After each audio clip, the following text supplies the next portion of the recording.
Hiya, it's Mr. Baker here with another physics video. Today we're going to be looking at microwaves. Okay, so today we're going to be looking at microwaves and we're going to be answering this question: how are microwaves used to communicate?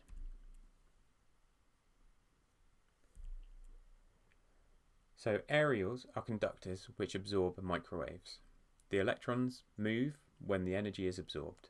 This makes an alternating current which has the same frequency of the microwave. Microwaves can pass through many different types of solids, and so it makes them very good for communicating with. Mobile phone networks divide areas into smaller areas called cells. And you can see that the microwave signal is transferred between different transmitters in those cells until it gets to where it needs to be. EM waves travel in straight lines, so you must be in the line of sight for microwaves to get transmitted and to get the signal. If you are behind a mountain or in the bottom of a valley, you may not get the signal. This is where cells help. If you have a line of sight to another cell tower, you will still get the signal.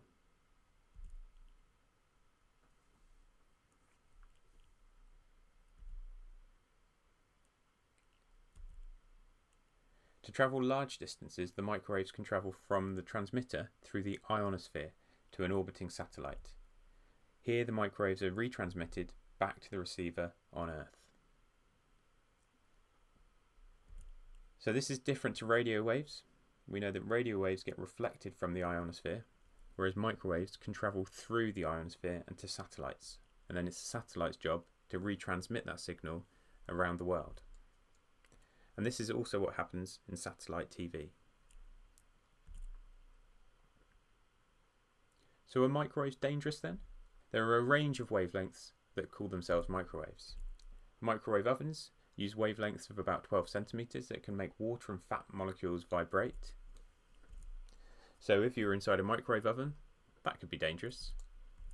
Mobile phones use microwaves that are about 30 centimeters. Generally, longer waves are less dangerous. So why do we use microwaves for mobile phones? Why not gamma, X-rays, ultraviolet, visible, infrared or radio waves?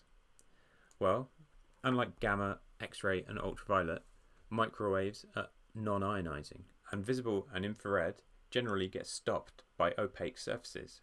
Radio waves, I suppose we could use, but we use them already for transmitting radio, and so microwaves are a good option. Microwaves can also travel through many different solids. That's the end of this one. These are the things you should be able to do. You should be able to describe what microwaves are. You should be able to describe how they are used for communication. And you should be able to apply ideas of properties of waves to describe why we use them rather than other types of electromagnetic wave.